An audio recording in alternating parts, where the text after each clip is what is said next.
தொடர்ந்து இது சார்ந்த கருத்தை நம்மோடு பகிர்வதற்காக தமிழ்நாடு காங்கிரஸ் கமிட்டி தலைவர் திரு செல்வ பெருந்தகை இணைப்பில் இருக்கிறார். அவரோட பேசலாம். சார் வணக்கம். நிதி ஆயோக் கூட்டத்தில் பங்கேற்று நிதி சார்ந்த கோரிக்கைகளை முன்வைத்த பிறகு தனியாகவும் பிரதமர் நரேந்திர மோடியை 5 to 7 நிமிடங்கள் வரைக்கும் முதலமைச்சர் மு.க. ஸ்டாலின் சந்தித்திருக்கிறார். உங்களுடைய கருத்து என்ன?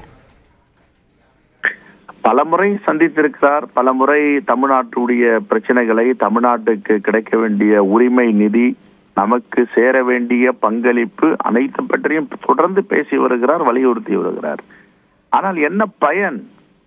தமிழ்நாட்டை மாற்றாந்தாய் மனப்போக்கோடு தானே பாஜக அரசு பார்த்து கொண்டிருக்கிறது. எங்களுடைய வரி பணம், நாங்கள் செலுத்தும் வரி பணத்தில் எங்களுக்கு உரிய பங்கை தாருங்கள் என்று கேட்கிறோம்.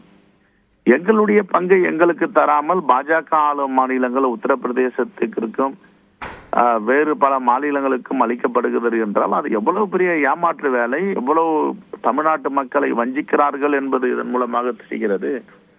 அதைத்தான் தொடர்ந்து மாண்புமிகு முதலமைச்சர் அவர்கள் வலியுறுத்தி வருகிறார்.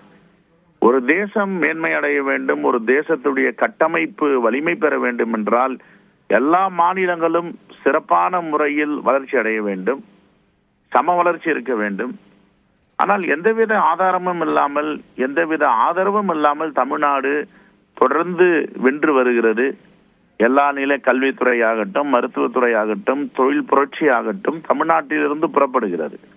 இன்று கூட ஏற்றுமதி பார்த்தீர்கள் என்றால் இந்தியாவிலேயே மிக சிறந்த மாநிலமாக தமிழ்நாடு இருக்கிறது. இப்படி போட்டி போட்டுக்கொண்டு வேலை செய்கிறார்கள், அல்லும் பகலும் உழைக்கிறார்கள் அதிகாரி பெருமக்கள் எல்லோரும். ஆனால் என்ன பயன்? ஒரு பக்கம் வளர்ச்சி, இன்னொரு பக்கம் ஒன்றிய அரசு காலை வாரி கொண்டு இருக்கிறது, முதுகில் குத்துகிறது என்றால் இதை எப்படி ஒரு தேசம் எல்லா மாநிலங்களுடைய வளர்ச்சியிலும் ஈடுபடுகிறது என்பதை நாம் சொல்ல முடியும்? செலக்டிவ் என்று சொல்வார்கள். ஒரு சாராருக்கு ஒரு சலுகை, ஒரு உரிமை கொடுக்கப்படுகிறது, இன்னொரு பக்கம் புறக்கணிக்கப்படுகிறது. ஒரு பக்கம் நிதி புறக்கணிப்பு, இன்னொரு பக்கம் எல்லா துறைகளையும் அனுப்பி அவர்களை ஏவல் விடுவது, சோதனை என்ற முறையில் அரசு துறைகளை முடக்குவது போன்ற நிலைகள் இருக்கின்றன.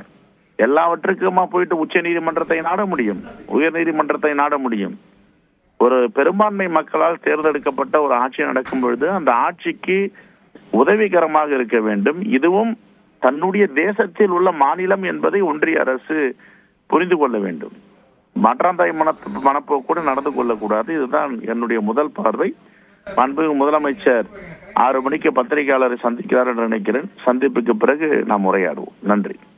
நன்றி திரு செல்வ பெருந்தகை, இணைப்பில் கருத்துக்களை பகிர்ந்து கொண்டமைக்கு.